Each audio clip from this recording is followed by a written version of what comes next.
I'm Emily Rowney. And I'm Alicia Holland. This is Bill Camp, the voice of Forensic Files 2 on HLN, and you're listening to Murder in the Rain. Sometimes I find myself wondering what is going on behind the scenes in my head when I'm selecting cases for the show. It seems like, without intending to, my cases have some kind of connection resembling the 6 degrees of Kevin Bacon or something. Everyone knows what that is, right? You guys know what that is? I think so. The younger folks might not. All right, I'll explain what it is. 6 Degrees of Kevin Bacon, or Bacon's Law, is essentially a game where you try to connect a random celebrity to Kevin Bacon. You have 6 chances or degrees to connect them. You do this by connecting one actor to another actor by way of a movie that they were both in. So if I say a name like Josh Hartnett, my true love, I need to figure out the shortest path to connect him to Kevin Bacon. So I might say something like this.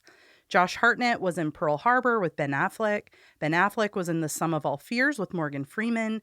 Morgan Freeman was in Robin Hood with Kevin Costner. And Kevin Costner was in JFK with Kevin Bacon. We should probably play that later, but I know Josh will annihilate us because he's a savant when it comes to movies. My friend Jen and I, we have a version where if there's like 4 of us at a table, we all at the same time say an actor, and then we have to go around and connect it around the table. I think I've played that with you guys, and it's a good one. Very hard, but really fun. So why I bring this up is I tend to pick a handful of cases that are oddly related in some way. And I know this has happened to you as well, like the time you interviewed a witness in one episode and realized he was related to a victim in another episode. Last week, I covered Belle Gunnis on Patreon because she came up in our X Marks the Spot episode due to some case similarities. And after all of that hog research, I found myself really wanting to do another hog story. But I decided to table that for a few weeks and let people recover. So I decided to pick another case that happened at a campsite. You know, summer camping, it's kind of on trend. I picked a case that I had a lot of interest in learning more about, and lo and behold, it happened less than an hour away from the Susan Monica farm, like my own mini version of 6 Degrees. Today's case shows you how an average American family can have dark secrets behind closed doors. A couple once totally in love can turn on each other for lust or money or to avoid the inconvenience that breaking up can inflict. What exactly can make someone turn from committing to spending the rest of their life with someone to plotting to commit the murder of that same person? How can one person be totally in love only to find out that the object of their affection wants them dead? This is the story of Michael Christopher MacCallum, a son, a father, a husband, a fiance, and a victim of murder. Michael Christopher MacCallum, who went by his middle name Chris, was born November 17, 1978. Most of Chris's life was spent living in California, where he enjoyed things like martial arts. His early life did have some troubles. His father and mother had a difficult divorce that left him committed to never doing the same to his own children. In 2008, one of Chris's friends introduced him to a girl named Patricia, who grew up around the LA area. She was a bit younger, born in 1986, but the two hit it off. Trisha had previously been married after getting pregnant in high school, and she too had challenging formative years due to divorce. After dropping out and getting married, it didn't take long for the young couple to realize they were not meant to be, and she became a young single mother. Trisha was thrilled when she met Chris, who not only loved her, but was loving and supportive of her young son. After just 10 months together, the couple was married in July of 2009 on a boat in Newport Harbor in Orange County. When they wed, the pair was already 6 months pregnant with their first child together, a daughter who was eventually named Cora Elizabeth Leah. Friends and family described Chris as a devoted father and husband. Chris immediately stepped in as father to Trisha's son from her previous marriage without any hesitation. Her son called Chris Dad. Chris desperately wanted to give them the life everyone wants, one of comfort, love, and acceptance. Though their love was strong and they were so happy to start a family together, money was an issue right off the bat. Neither of them had a college education, and finding a good-paying job in California was a challenge for both of them. Because of this, they jumped on the opportunity to move into a house that Chris's grandmother owned in Medford, Oregon. They would live there rent-free and attempt to find jobs. Medford, Oregon is in the southwestern portion of the state. It's one of the very last Oregon pit stops we usually make on our road trips to California.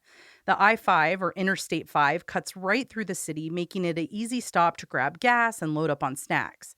This part of Oregon is pretty lush and forested. Like where we live in Portland, it's easy to get to the forest to do a remote hike, head west to the coastline, or stay put and enjoy the art and music the city has to offer. They also have the convenience of being able to pop down to California, which is less than an hour away. So, what I'm saying is, even though they were taking advantage of Chris's family's offer to stay rent free, this is not a bad place for a young family to end up. Over time, Trisha and Chris discussed their options for the future, and one thing that kept coming up was the Army. Since Trisha was younger than Chris, she signed up to be a medic in the Army. When she was accepted, the family packed up and moved to San Antonio for her basic training. Unfortunately, not long after they arrived, Trisha hurt her foot during boot camp, which made it hard for her to run, and she was discharged, blowing up their plans to help with college and career training. There were some major marriage difficulties while in San Antonio in 2011, and Trisha decided she wanted to break things off with Chris. This split was believed to be due to problems after Trisha had an affair with someone in the Army. She ended up taking the kids and moving back to Oregon and leaving Chris behind. He was distraught and told his father he wanted nothing more than to have his kids back, but he was stuck paying the lease on their home in San Antonio, Texas. Once the lease was up, he decided to move back to Medford to be near his kids again and potentially win her back. The couple didn't reconcile when he first moved back. Instead, they both began dating other people. Chris worked multiple jobs to support himself, Trisha, and their children. He was known to have at least 2 jobs at any given time. His most recent jobs were working as a cab driver, a call center service rep, and a part-time bartender. Chris paid a ton in child support. He had visitation with his children, and he was still very much in Trisha's life. Chris, now 34 and Trisha 26, decided to give their marriage another try. On September 7, 2012, Chris moved back in with his family in Medford, Oregon to raise their children, who were now aged 3 and 8. But that reunion wouldn't last long. Soon it would turn deadly.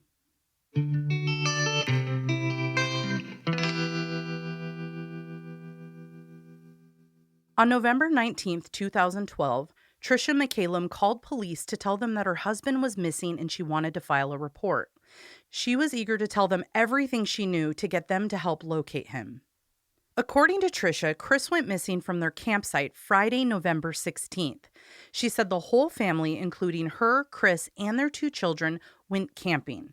Now, mind you, this is an Oregon November, which is incredibly cold and rainy. And as we would expect, she got cold and decided to take the 2 children home and leave her husband behind. Now, Chris loved camping, and he wanted to spend his birthday weekend doing one of his favorite hobbies.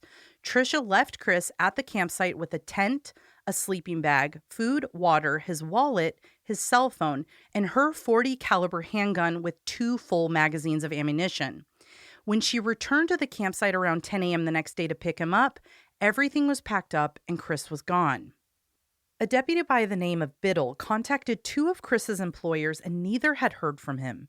He also contacted several members of his family and a few friends to confirm that no one had heard from him or seen him. Deputy Biddle did learn from some of his conversations that Chris had been known to disappear when he was frustrated or needed to spend some time alone. That same evening, another deputy, Denton, went to the campsite area, but it was so dark and all he could do was confirm that Chris was not camping there.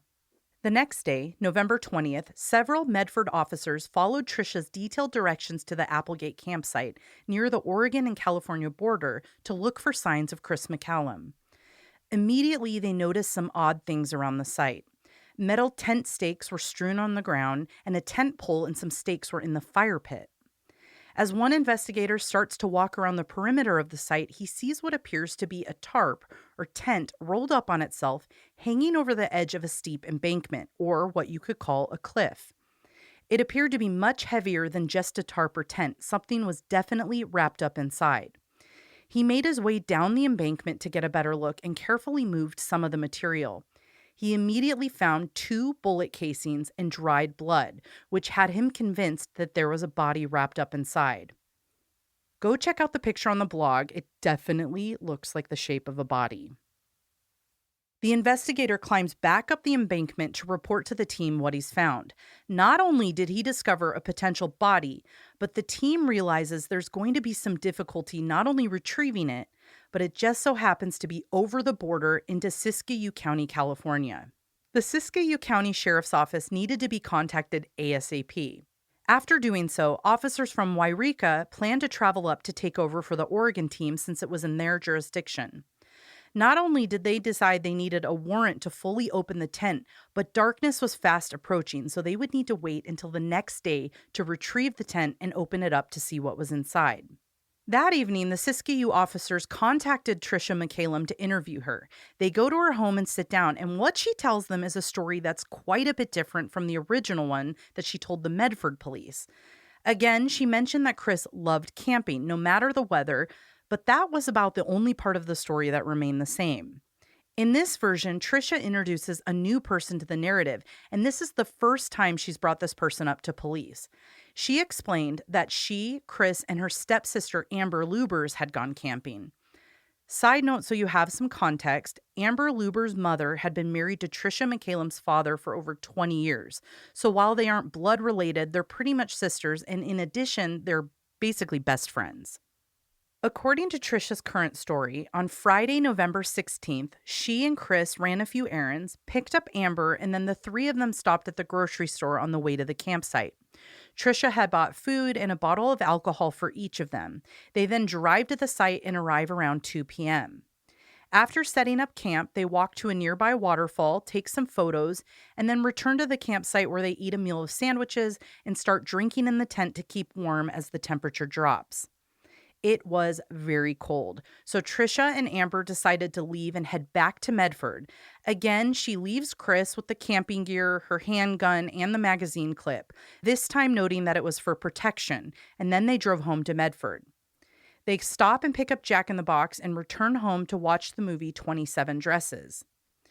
Then the next morning, they get up around 5 a.m. to head back to the campsite where they discover Chris is gone and so is all the gear. When he hadn't arrived home the next couple of days and didn't arrive to work on Monday, she called the police to alert them. At this time, police decide to hold back the information about their recent discovery of the tent, and they want to wait until they know what's inside before they tell Trisha about it.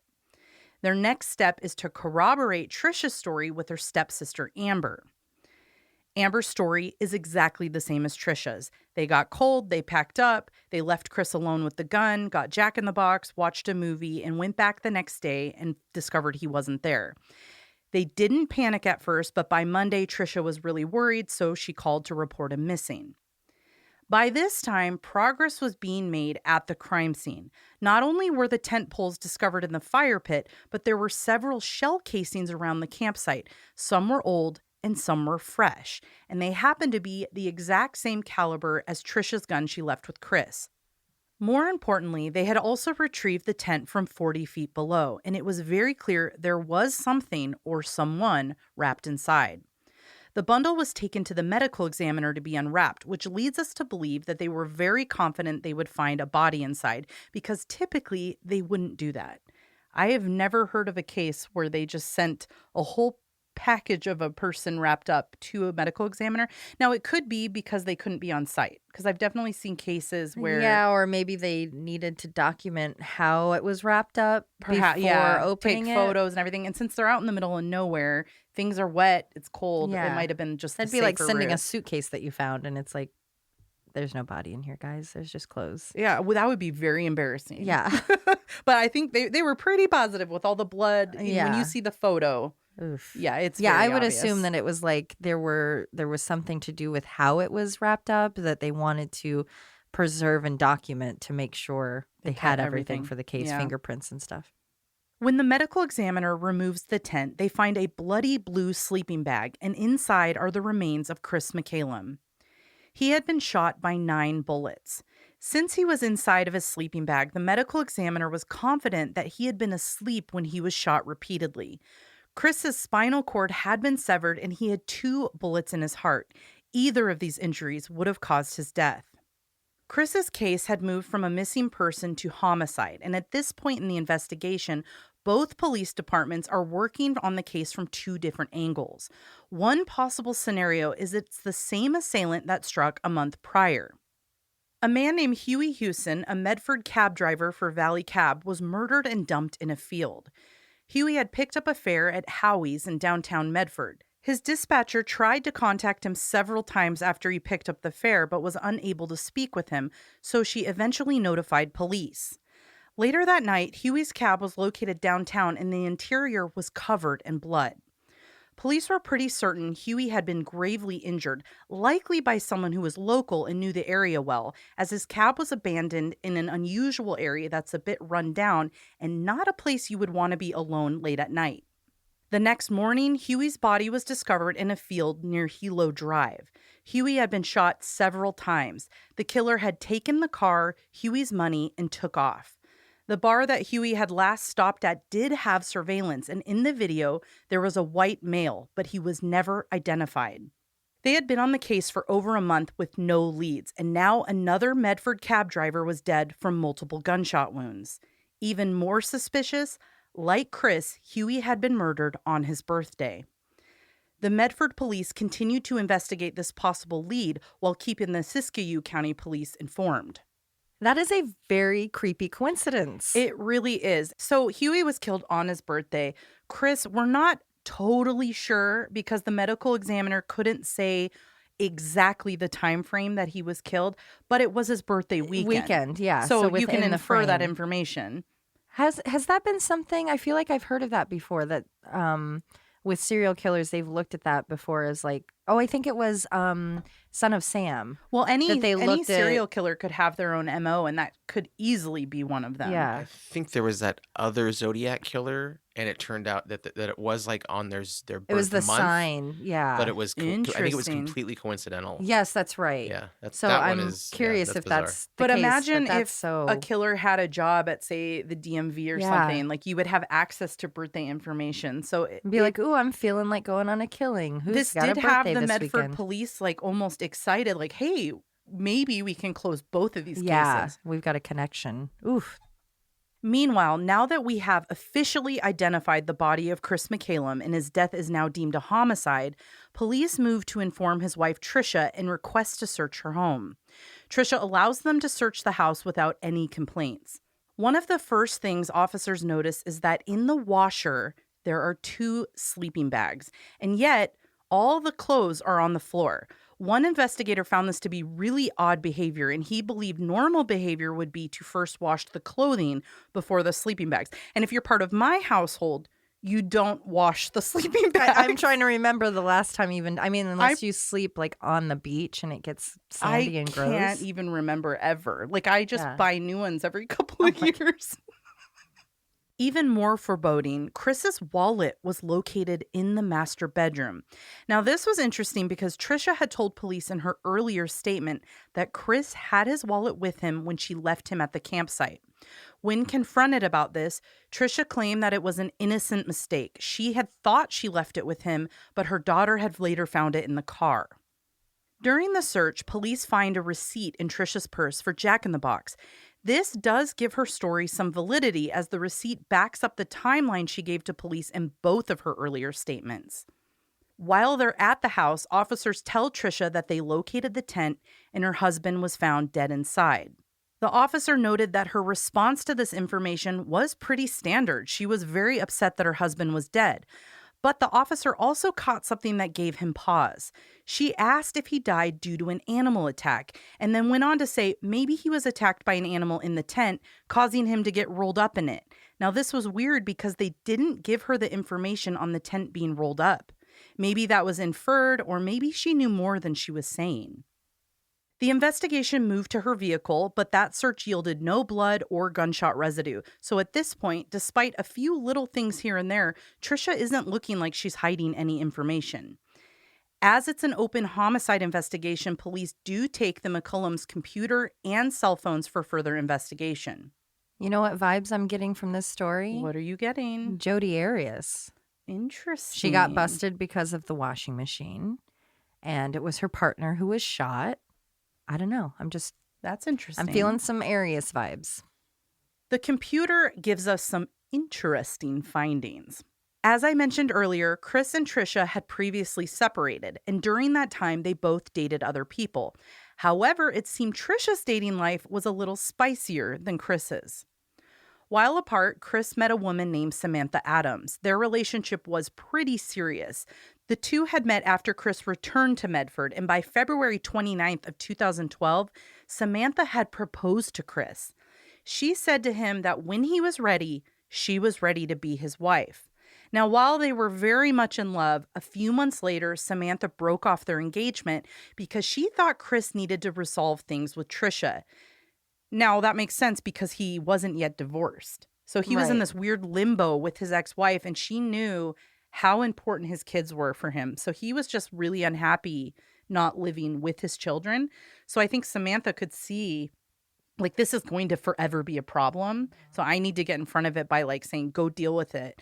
But her worries were validated because he did ultimately go back to be with Trisha for the sake of his children.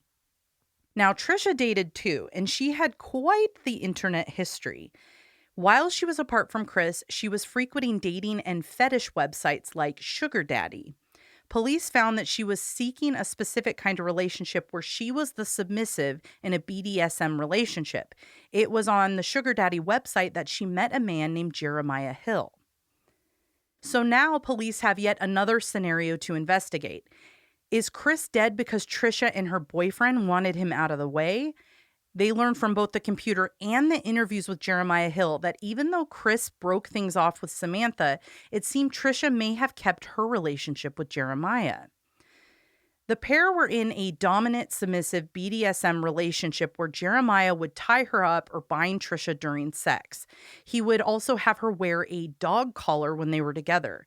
This was something that she actually told Chris about prior to getting back together with him, and he hated it. He felt it was really disrespectful to her, and he absolutely did not want his children seeing her wearing that collar. I feel like people in BDSM, I don't think it is demeaning, right? Like, this is just a outward display of being it's submissive. it's a sexual expression. Like, what is demeaning is him yucking her yum. If And that's something that's I agree. fulfilling to her. I definitely agree, but I think he has a point. You wouldn't want your children. Oh, definitely. I seeing mean, that. that's anything sexual. You should. Right. I mean, it doesn't matter if it's something that seems kinky and outrageous to you or if it's deemed vanilla in your eyes. Either way, your kids shouldn't know about your sex life. That's like doy. But for him to be like putting his judgment on it when she's finding a fulfillment in that, if that's what she was finding. And there can be parts of it that the demeaning part, and I'm not an expert by any means, but it's That's like what she was looking for? Yeah, the demeaning part is part of the arousal. It can be the same way like being dominant can be arousing to someone. It's like, you know, if someone's like, "Ooh, I want a little spanking." Okay, is that demeaning? Side of but things was probably it's arousing. more jealousy. Oh, and for sure. He If you're wanted to be back, and she's trying all these things. You know, she married young. She had 2 babies. She's probably trying all the things she's always wondered about. Yeah, and if he wasn't exploring things sexually, and then she's having this not really affair, but out of marriage relationship, and it's doing things that he never would dream of, definitely there could be jealousy. Not only is this person with your wife, but maybe fulfilling things for her that you couldn't. Yeah, that would be hard. So despite all of that, Trisha had told police that she had been working on her relationship with Chris, and he moved back in with her and the kids on September 7th. The pair were working through many issues, which did mean they had a lot of arguments, but she was adamant that their fights never got physical. But she did break things off with Jeremiah when he moved back in. And yet it seemed like that may not have been the case because the search history of the websites overlapped with her reconciliation. So I think she was still talking to Jeremiah. Maybe they did break off their sexual relationship, but we can't say for sure. Well, and also, like you said, her getting married young, once she explored that, maybe the thrill of being like dating online in a way that she had never experienced, maybe that was hard for her to step away from. Now, Jeremiah was around a lot, and, you know, Chris was there seeing his kids. Jeremiah actually told police that he was witness to a fight between Chris and Trisha, and it was one that police were very interested in. So Jeremiah heard them fighting and Chris left the house. And Trisha turned to Jeremiah and said, quote, "Things would be better off without Chris around." Now, the police were like, "Are those the exact words that Trisha used?" And he said, "I actually believe she said dead." She went on to tell him that he probably knew people that could help get rid of Chris, basically propositioning him to off her husband. She also claimed that Chris had a life insurance policy, insinuating that they could benefit from it. Jeremiah did clarify to police that he never asked anyone to get rid of Chris for Trisha. This was just, going back through this conversation they had. Hill's testimony offered a lot of information to police. Not only was Trisha talking about a hypothetical situation where Chris was out of the picture, she claimed he was forcing himself back into her life under threat of pulling the child support he pays, which would basically leave her homeless. So in her eyes, the only reason she and Chris were back together was so that he could help pay her rent and she could go back to school to get a better job. And even though Jeremiah Hill was comfortable in being in a position of power and was in a relationship with Chris's wife, police ruled Hill out as a suspect or an accomplice to Chris's murder. He was confirmed to have been working from 5 p.m. to 10:30 p.m. the night that Chris was potentially murdered, and he had no transportation to be able to leave the Medford area unnoticed, because it was I think an hour drive or so. So you would need to have a vehicle or someone willing to take you, but that is a little foggy, and we'll get into that a little bit more. This left 2 other people police needed to put under a microscope: Trisha Mccallum and Amber Lubers. We'll get back to the case after this short break from our sponsors.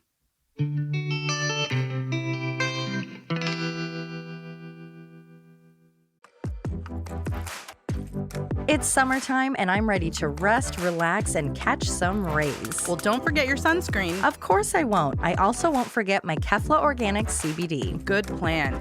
Kefla Organics is one of my favorite ways to relax and enjoy the benefits of CBD, whether I'm at home with a tea, reading some true crime, or laying at the beach on my day off. Kefla Organics is a fair trade, vegan, refined sugar-free CBD company. And at KeflaOrganics.com, you'll find chocolate bars, hot cocoa, chai lattes, and more, making the taking of CBD a lot more enjoyable than a regular tincture. And Murder in the Rain listeners can get 20% off using the promo code RAIN20. So follow at Enjoy Kefla on social media and visit KeflaOrganics.com. Use the code RAIN20 at checkout to save 20% while enjoying guilt-free, stress-reducing, sleep-assisting, delicious Kefla Organics CBD products.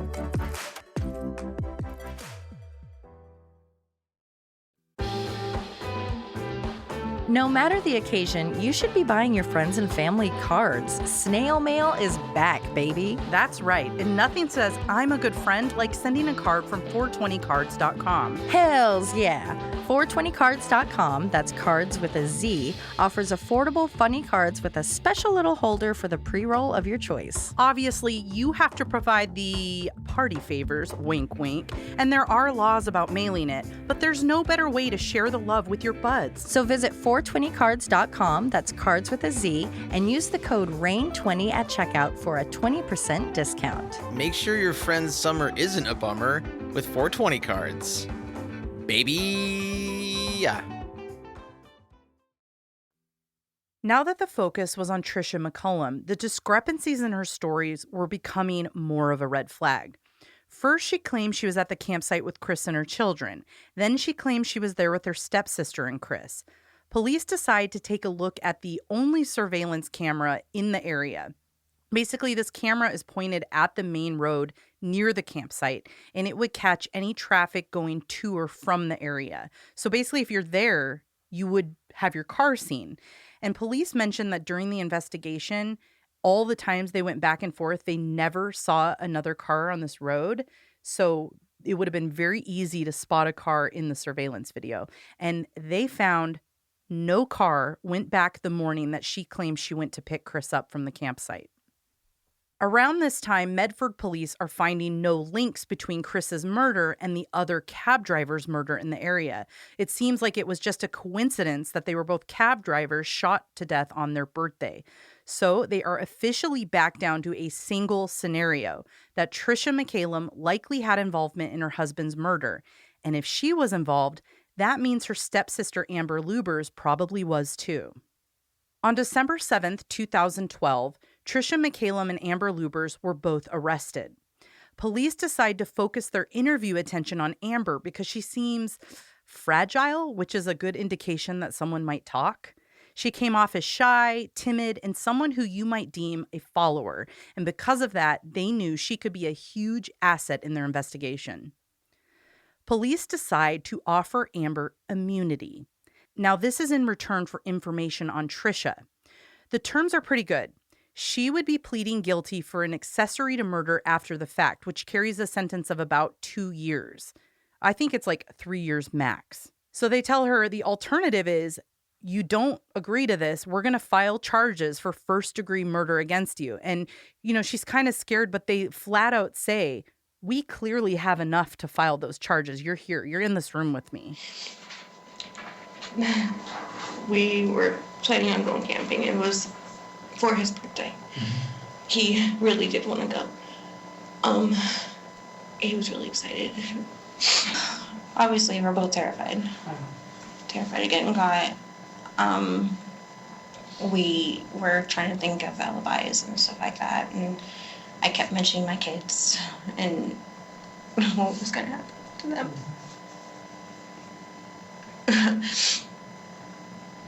Do you have water? I was worried about them being motherless.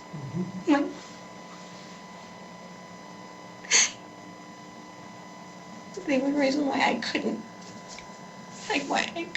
do it. But after it was already done, I kind of felt almost obligated. Why did you feel obligated? Because it was there. It was there when it happened, so I felt obligated to get rid of it. How come you felt obligated? Because it was there. I was afraid of what would happen to them. Amber eventually accepts the terms and tells detectives that she did not kill Chris, but she couldn't speak between all of her sobs. So police pointedly ask, did Trisha kill Chris? And she nods and eventually squeaks out a yes. Amber's finally able to pull herself together enough to speak to the details and says that Trisha shot Chris in the tent, but that was a backup plan. Amber starts her story way back in September, the same month that Patricia and Chris reconcile and Chris moves back in. She goes on to say that while she and Trisha are sitting and talking at a family member's house, Trisha looks at her and says she wants to kill her husband and make it look like an accident. Amber is taken aback at first, but then she goes on to tell her about a remote campsite in Applegate that she knows of. The first plan, or Plan A, was to get Chris drunk and push him off the edge of a nearby cliff at the campsite and say it was an accident. They initially try to kick off Plan A in September, a month before the camping trip where Chris was eventually murdered. The three of them planned a trip to the campsite, and Amber went ahead of time to set up the camp and wait for them. Chris ended up having to work late that night, so he and Trisha never arrived and the plan was abandoned. They decide to give it another try, and the three of them go camping in November. This is at the exact same campsite. The trio sets up camp and then goes on a walk, taking pictures all around the site. And these photos are so eerie. So they're up in the blog and you can see them. And it is just so sad because he looks so happy. He looks like, oh, I'm back together with my wife. Things are going great. Without realizing they're doing, what is that, reconnaissance work? Yeah, for his planning murder? behind his back. He doesn't know later that day he's going to get shot to death. Like, it is so utterly sad. So after they take these photos, Trisha approaches Amber with Plan B. Now, it's still to make his death look like an accident. Trisha devises this plan for the three of them to go across the Applegate River. For this, they would have to convince Chris to go first, and he would tie a rope around his waist. They would then tell him to go across, get all the way there, and then each of them would follow suit, wrapping the rope around their waist and walking across for safety reasons, right? But what they actually plan to do is pull the rope when he's halfway across so that he falls in the water and freezes to death. So they end up getting down to the river and they are able to convince Chris to put this rope around his waist and walk across. But the plan failed. Trisha pulls the rope and he's knocked off balance, but he doesn't fall into the water. So while he's pissed that they nearly made him fall over, he doesn't suspect that there's this plot to kill him. First off, these plots are like Dollar Tree Bond villains. I know. I mean, the first one makes sense. Yeah, There's a why cliff, wouldn't you just do that? Be like, that's yeah, very go get drunk Lovely and tell us Bones. a story and you can slip. But tie the rope. I mean, that so with the is- rope, he realized that they had pulled on it? I don't think he thought it was on purpose. Oh, okay. Nobody Or like got just, into it's detail. just a goof. But he was just like, oh man, I could have fallen into the water and that would have Hey sucked. guys, don't mess with the rope. But he's not thinking this person I love and this sister that I've basically had for years are planning my death. No, I don't think that crosses his mind. So the three go back to the tent and they're drinking and talking. Now, the women kept their own drinking to a minimum. Amber actually said that they had been diluting their own alcohol bottles so that as they were drinking, it was mostly water, but they kept filling Chris's cup up. So he's getting, drunker and drunker, and eventually he falls asleep. And all the while they're in this tent and he's falling asleep, the girls are writing on a cell phone back and forth and erasing what they're writing so that it's not keeping track of it. And they're basically deciding, well, what's the next move? So since neither accidental plan worked out, a backup plan was initiated. Amber and Trisha go and they meet in the parked car so that they can talk without worry that they're going to wake Chris up. Amber attempts to convince Trisha to abandon the plan. It's getting way too real now. And she says, Trisha looks at her and says, quote, "He is not coming home with me." So after that, Amber claims Trisha decided to just get the gun and shoot Chris. So she goes to the trunk, she gets the gun, she goes to the tent, and she unloads the entire magazine into Chris, walks out of the tent, asks Amber to give her the other magazine a bullet, goes back in the tent and does it again. Shoots all of the bullets she has in the gun. She fired over 20 times. And with all these plans, you would think, I mean, obviously there's a lot of rage built up, but you would think let him pass out being drunk and drag him to the cliffside and just roll him over. And it could still be an accident. And then mess up the ground or something and go, oh my God, he was drunk and pretending to do a show and fell over the side instead of like attention drawing with 20 shots. Now, one thing we don't know is if he awoke at any point in that. I like to think she killed him right off the bat, and that's especially not the being case. that drunk. Right. It's pretty horrible to. You're saying the rage buildup, and I keep thinking, like, what rage? What did this man do other than try to be with her? I think anger at her life. Yeah.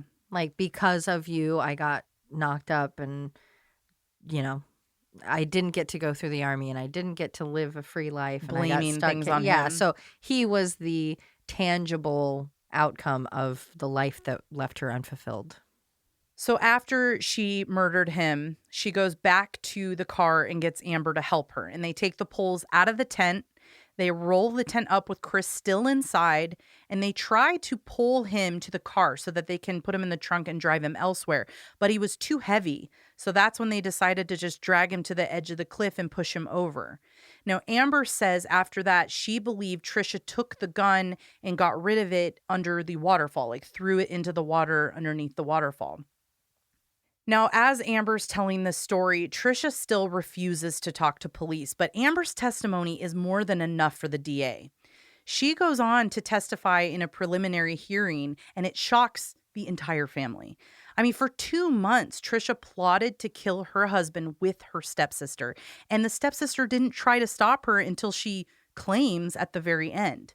And while everyone around them is shocked at what happened and that Trisha would do that and that Amber would actually testify against her, it seemed like Trisha was actually prepared for Amber to squeal on her, because hidden among the several dating websites she frequented throughout November, there was a search history item on November 23rd. So that's just days after the murder.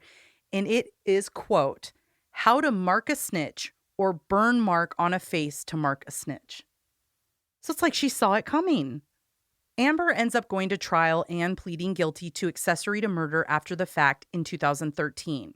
She went to prison for 16 months, but thanks to her good behavior, she was let out after only serving 8 months.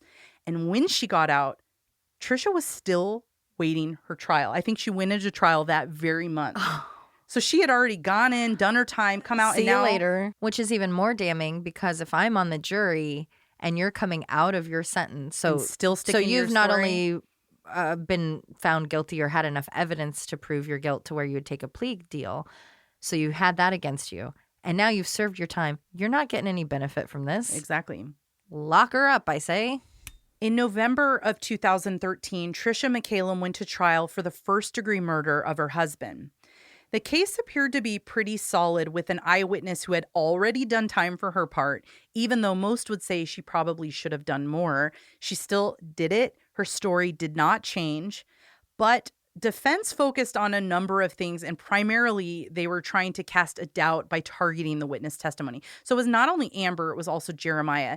Their goal was basically like, let's make them mess up. Let's make them change their story and make them look bad, because then they could probably get it thrown out.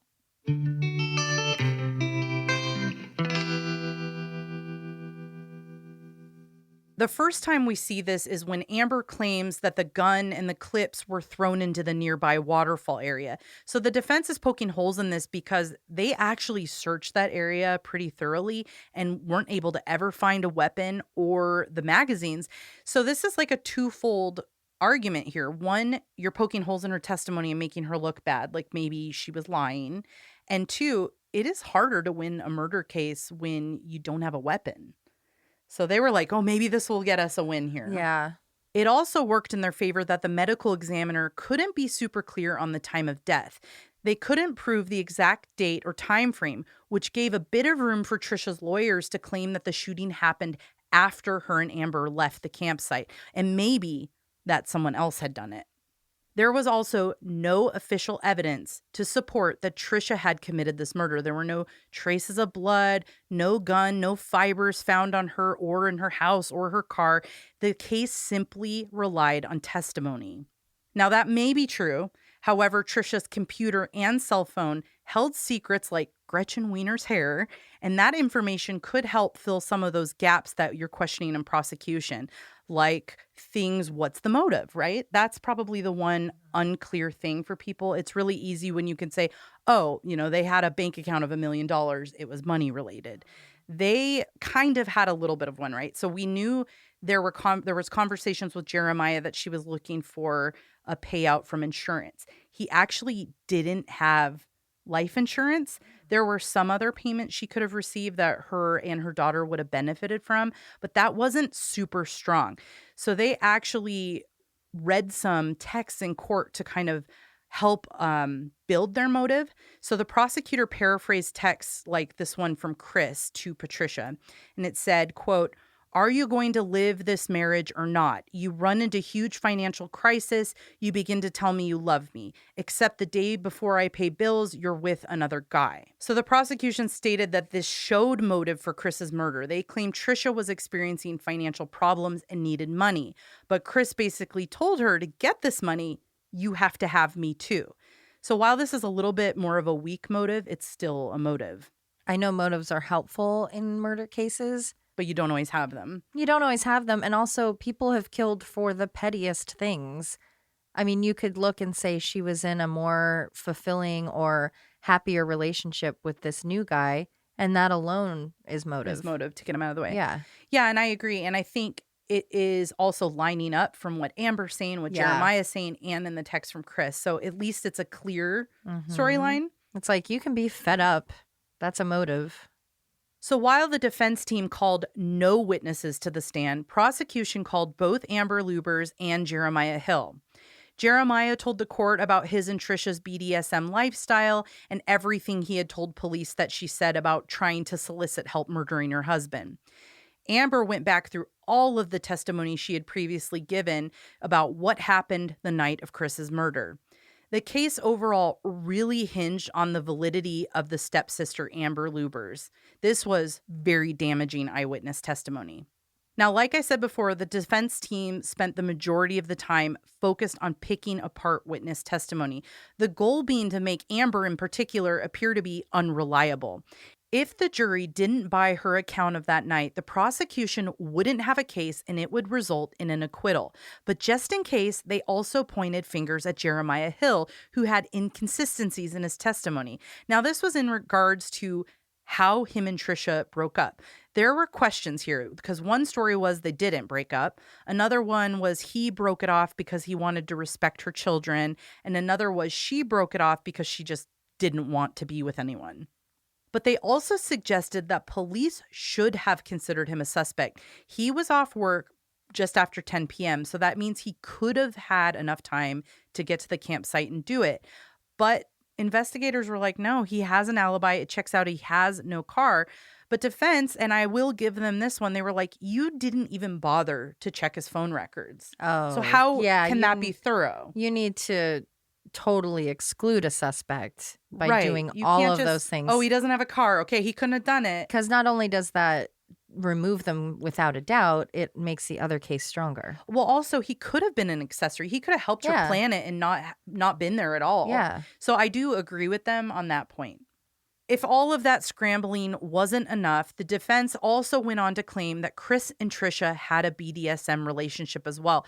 But there was no evidence of that. And I think that is just so distasteful and rude to bring that up in front of his family in court if you can't even back it up. And also, I get that this was, not 10 years ago, but close to. And it's like there are efforts being made for people being more just not open-minded, but just accepting. And Sure. And it's just like for people to, for whatever reason, equate that type of murder. relationship to violence and murder Mhm. only speaks to that person's lack of knowledge of it.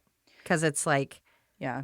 until you, and there are people that seek out extreme things that do get violent, but to say like he tied her up so he must have wanted to kill someone, it's like it's so common and healthy and normal, and it's just I hate when anything like that is used But even against more, it's someone like, when it doesn't matter, when that's not why? what that is. What did that help you do? You're trying to paint him like some sort of Yeah, bad you're guy a that bad person. that's the reason she lost it or something. Like they didn't Right. even like think that thought through. But the fact that his parents were sitting there having just lost Yeah. their son and you're bringing that up with no evidence Right. is so gross. Not only that, but imagine what that does, which I've never really thought about this before, but when things like that are brought up, especially when it's prosecution and they're like, look how disgusting and awful this is, and this must have been this person. Do you know the percentage of that jury that has at least tried that, if not does it regularly? So are you like, So what am I supposed to Yeah. if I'm sitting there and that's something I'm into, am I a bad person? Do I say that they're guilty because that's bad? Like, yeah. you're tainting your own case by bringing up this nonsense that doesn't pertain to it at all. Yeah, I think they were starting to realize they were losing footing Yeah. and just looking for Yeah, grasping anything. at straws for sure. So even though the defense seemed to have multiple angles covered, it appeared that Amber was perceived as a valid witness. She not only did her time for her part of the crime, but her story made sense to the jury.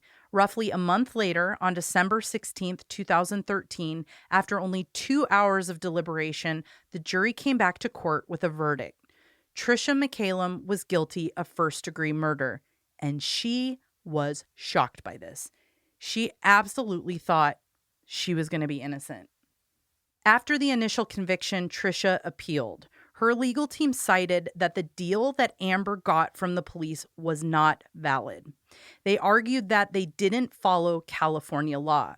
The details of the appeal stated that the court prejudicially erred in, quote, failing to instruct the jury on the limits of accomplice testimony while, 1, failing to instruct the jury on the limits of accomplice testimony while misinstructing the jury that a single witness can prove any fact, and 2, failing to instruct the jury that they must view her unrecorded out-of-court statements tending to show her guilt with caution. So basically, I interpret this as they neglected to remind the jury that Amber also committed this crime with Trisha and was given a deal. So they should take her testimony with a grain of salt. obviously it would be in her best interest to salvage herself and throw her stepsister under the bus. The appeals judge felt the court did adequately instruct the jury on this. So in January of 2015, just over 2 years after that guilty verdict, Trisha finally went to court for sentencing. Now, she still claims she was innocent. In fact, by now she's saying, I'm the victim. But no, she was charged with murder, assault with a deadly weapon, and corporal injury to a spouse. Trisha was sentenced for roughly 50 years to life. Now, this breaks down to about 25 for inflicting bodily injury and 25 for discharge of a firearm causing great bodily injury or death. And then she also received a 10-year term for causing corporal injury to a spouse. Not only that, she was ordered to pay $27,000 in restitution to Chris's family. Trisha Mccallum is currently 35 years old and resides in the California Institution for Women. She's eligible for parole in 2062 when she's 76 years old. But since California offers the elderly parole program, she'll probably have an option for parole at around age 60. Trisha's mother, Sarah, has custody of her son from her previous marriage and her daughter with Chris. What do you think? I think it's interesting with Amber that people were maybe upset that she got the deal or that she didn't report it sooner. But not knowing the dynamic of that relationship or how those people are, you know, I've definitely said stuff where it's like, oh, I could just kill that person or whatever. Not thinking it's real. If I were in Amber's shoes, I would be like, okay, we really need to talk about like the hatred you have for this guy. And maybe it seemed fun to talk it out and like, oh, this feels naughty and dangerous. Like thinking it wouldn't happen. Exactly. Like, this is my sister. Of course she's not capable of killing someone. And then when you're in that moment and then she pulls out a gun, it's like, wait, I can, and who knows? And maybe she's a monster that went on her own and was like, give me a turn, blah, blah, blah. So I definitely, in hearing the story, lean more towards the first part of like, she just didn't think it was going to get that real. I think you have a really good point. First of all, I do think she should have done the whole 16 months. I think that would have helped the family feel like she did her time. But she's the perfect example of why we do plea deals, because they knew she wasn't the mastermind. Right. She was the submissive in this relationship. Ooh, yes. She was definitely following her sister. And I don't know, I think she was actually a year older, but I think her sister was the more dominant personality. And it probably did just kind of funny, this can't be real. And then it got out of hand.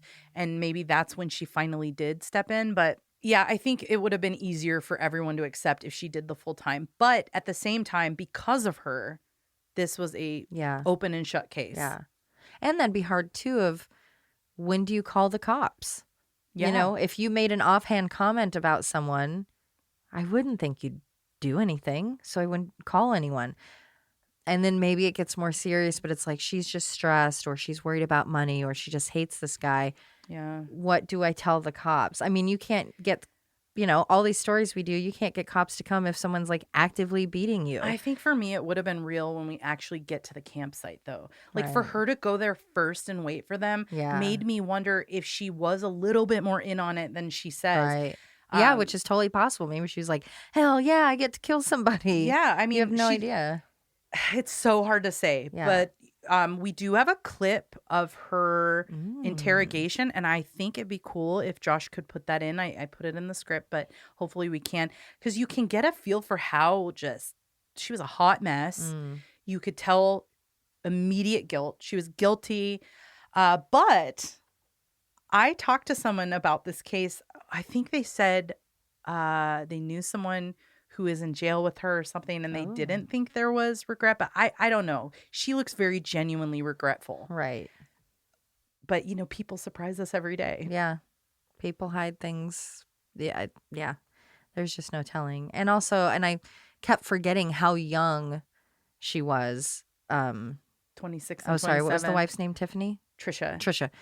I kept forgetting how young Trisha was, too. So when you said her age now, like she's only a couple years younger than us. And Mhm. it's like, and you've already done time. You've already been doing time Yeah, for she like 6 years. 27, I believe. I think I wrote that down. I And think now she you was have your 27. whole life ahead of you. Here you were so miserable because of your circumstances. And instead of doing something to take control and make a difference and figure out how to make it work for yourself, you had to take someone else's life, which in turn cost you yours completely. So Yeah, I don't get it. I get real sad and worked up about these cases because I just don't know how you get to that point where Yeah. you're literally willing to marry someone and then you're willing to kill them. Like, Mhm. why not get a divorce and walk away? It's like those people who spiral and spiral because they think debt is the worst thing that Yeah. can happen, and then it just gets worse and Yeah. worse and worse. No, there are always worse things. yeah.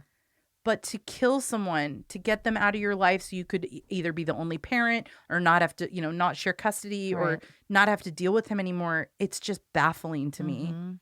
It's the anger and the emotions that people just don't have in check. They don't have the tools to manage them.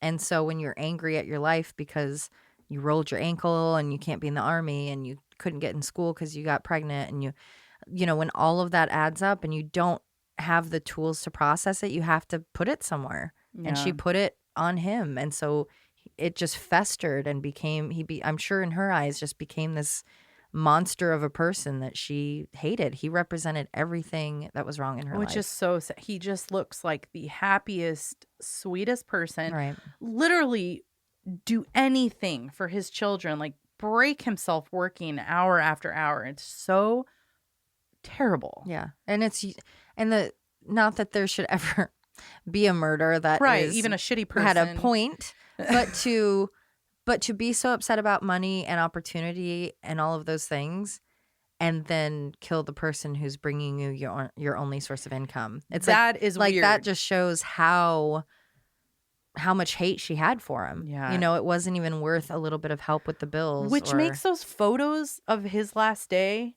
even more creepy because Yeah. she doesn't look like she's faking it. Yeah. They're kissing and hugging and laughing. And all the while, she is planning She's all the like, "You're different gonna be ways she dead can murder soon. him. I can't wait for you to be dead," which will be soon. Like maybe she's happy because she's so delighted that I bet that's it. I bet you're seeing him. He's like, "We're getting our family back together." And she's like, "This mother effer is not coming home with me." That's creepy. incredibly. Also, would you rather have to spend 50 years in prison or watch 27 Dresses again?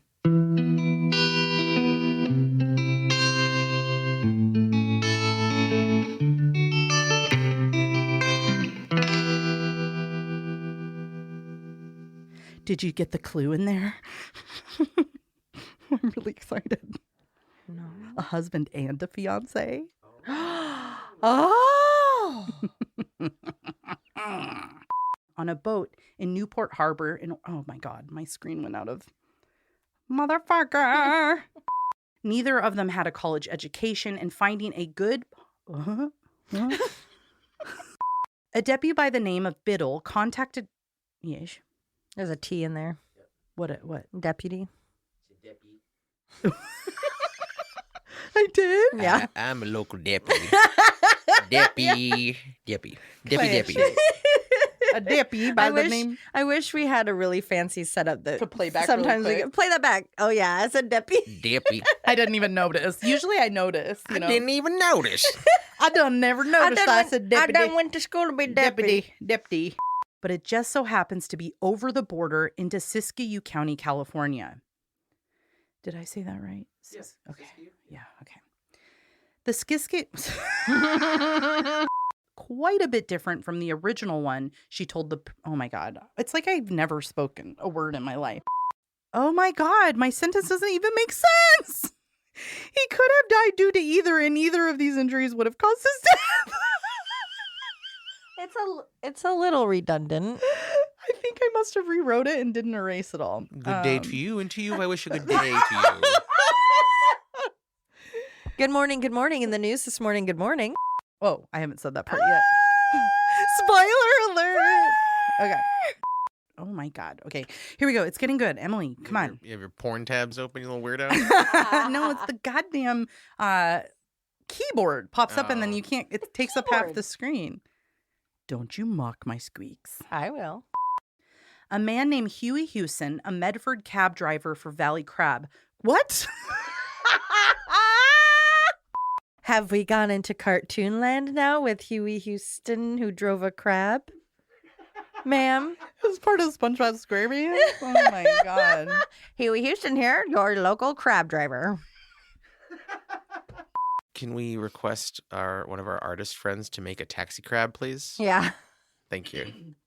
Come shell or high water, he'll pick you up. Oh. I'll pick you up if you're in a pinch. Oh my God. It's like I'm ruining my own story because I cannot tell it to you. Me, moo. His dispatcher. He's dispatcher. I shot snot out my nose. He dispatcher.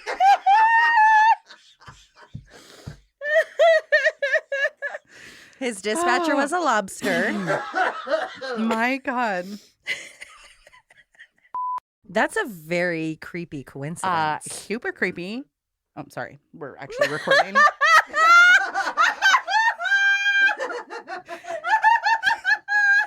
Go ahead. Yes, I was trying to have Go ahead dialogue and with you. Can you retake that? I apologize. I forgot real quick what we were here for. I might be asleep right now. This one's real scary. I'm terrified. Oh, now I'm crazy. Cool. Cool. I can't hear things and I'm hearing things. Murder in the Rain is produced and edited by Josh McCullough. Written and hosted by Emily Rowney and Alicia Holland. Artwork by Jamie Costa. Music by Kai Pfeiffer at kyfifer.com. Check out our website, murderintherain.com, for additional information on all cases, a fun interactive map, and be sure to subscribe so you can receive our newsletter. Check out the Mad Props page for coupon codes from some of our sponsors. We love your reviews and seeing them on all streaming platforms, especially iTunes.